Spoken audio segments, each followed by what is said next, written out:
بسم اللہ الرحمن الرحیم۔ ناظرین کرام، اگر آپ کے دل میں نماز پڑھنے کو جی نہیں چاہتا، نماز میں دل نہیں لگتا، توجہ بھٹکتی ہے، دل بے چین رہتا ہے، تو آج سے صرف 3 لفظ کا یہ مجرب وظیفہ شروع کر دے۔ انشاءاللہ موت تک کبھی نماز قضا نہ ہوگی اور نماز آپ کی آنکھوں کی ٹھنڈک بن جائے گی۔ جس کو واقعی نماز کی فکر ہے، اپنی آخرت کی فکر ہے، صرف وہی دل لگا کر آگے سنیں، کیونکہ یہ بات دل سے دل تک جاتی ہے۔ اللہ عز و جل قرآن پاک میں ارشاد فرماتا ہے، قد افلح المؤمنون الذین هم فی صلاتهم خاشعون، بے شک کامیاب ہو گئے وہ مومن جو اپنی نماز میں گر گراتے ہیں، روتے ہیں، عاجزی کرتے ہیں۔ مفسرین کرام فرماتے ہیں کہ ان کے دلوں میں خدا کا خوف ہوتا ہے اور ان کے اعضاء ساکن ہوتے ہیں، دل دنیا سے بالکل کٹ جاتا ہے۔ بعض مفسرین نے فرمایا کہ نماز میں خشوع یہ ہے کہ اس میں دل لگا ہو اور دنیا سے توجہ ہٹی ہوئی ہو، اور نظر جائے نماز سے باہر نہ جائے، اور گوشے چشم یعنی آنکھ کے کنارے سے کسی طرف نہ دیکھے، اور کوئی عضو کام نہ کرے، اور کوئی کپڑا شانوں پر نہ لٹکائے، اس طرح کہ اس کے دونوں کنارے لٹکتے ہوں اور آپس میں نہ ملے ہوں، اور انگلیاں نہ چٹکھائے، اور اس قسم کی تمام حرکات سے باز رہے۔ بعض نے فرمایا کہ خشوع یہ ہے کہ آسمان کی طرف بھی نظر نہ اٹھائے۔ امیر المؤمنین حضرت سیدنا ابوبکر صدیق رضی اللہ تعالیٰ عنہ سے روایت ہے کہ حضور نبی کریم صلی اللہ علیہ وسلم نے فرمایا، منافقانہ خشوع سے اللہ عز و جل کی پناہ مانگو۔ پوچھا گیا، یا رسول اللہ صلی اللہ علیہ وسلم، منافقانہ خشوع کیا ہے؟ ارشاد فرمایا، منافقانہ خشوع یہ ہے کہ ظاہراً تو خشوع ہو مگر دل میں خشوع نہ ہو۔ عدم خشوع نہایت ہی ہولناک مرض اور عبادت کے ثواب میں کمی کا باعث ہے۔ شیطان اپنی پوری ذریت کے ساتھ سب سے پہلے خشوع چھینتا ہے، پھر آہستہ آہستہ ختم کر دیتا ہے۔ یوں عبادات برائے نام ہی رہ جاتی ہے، دل پتھر ہو جاتا ہے۔ عدم خشوع کا پہلا سبب دل کی سختی ہے۔ اس کا علاج یہ ہے کہ بندہ موت کو کثرت سے یاد کرے، ہر روز قبرستان جائے، زبان اور پیٹ پر سخت قابو رکھے، اور بلا ضرورت ہنسنے سے پرہیز کرے۔ عدم خشوع کا دوسرا سبب پریشان نظری یعنی بلا ضرورت ادھر ادھر دیکھنا ہے۔ اس کا علاج یہ ہے کہ بندہ آنکھوں پر قابو رکھتے ہوئے اپنی نظریں جھکا کر رکھے، یہ تصور کرے کہ میں بارگاہ الہی میں حاضر ہوں، میرا رب عز و جل مجھے دیکھ رہا ہے، مجھ سے راضی ہو رہا ہے۔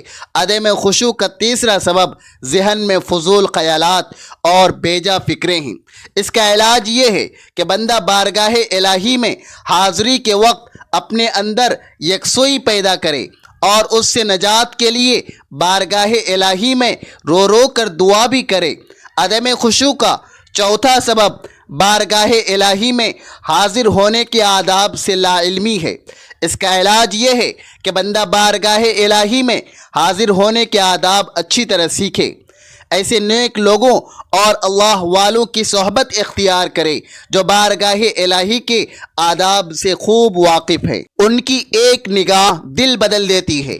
محترم ناظرین، جو چاہتا ہے کہ اس کی عبادت میں دل لگے، نماز پڑھنے میں لطف آئے، تلاوت کرتے ہوئے آنکھوں میں آنسو آئے، اللہ پاک کی بارگاہ میں مناجات کی لذت ملے، درود شریف پڑھے تو دل عشق مصطفیٰ سے لبریز ہو جائے، گنبد خضرا کا تصور خود بخود سامنے آ جایا کرے، دوران عبادت کوئی فضول خیال تنگ نہ کرے تو اسے چاہیے کہ گانے باجے سننے سے مکمل بچے، آنکھوں کو، کانوں کو، ہاتھوں کو اور دیگر اعضاء کو گناہوں سے بچائے، فضول گوئی سے بچے، جھوٹ، غیبت، چغلی، الزام تراشی وغیرہ سے ہر دم بچتا رہے۔ انشاءاللہ العزیز دل نرم ہوگا، رقت پیدا ہوگی اور عبادت میں حقیقی لذت نصیب ہوگی۔ محترم ناظرین، جو بندہ لذت عبادت کا طلبگار ہے، اسے چاہیے کہ دل سے دنیا کی محبت نکالے، دنیا کو دل سے نکال کر فکر آخرت اپنائے۔ اس کی برکت سے انشاءاللہ العزیز عبادت میں لذت، یکسوئی اور سکون نصیب ہوگی۔ حضرت ابو عبداللہ قرشی رحمۃ اللہ علیہ فرماتے ہیں کہ ایک شخص نے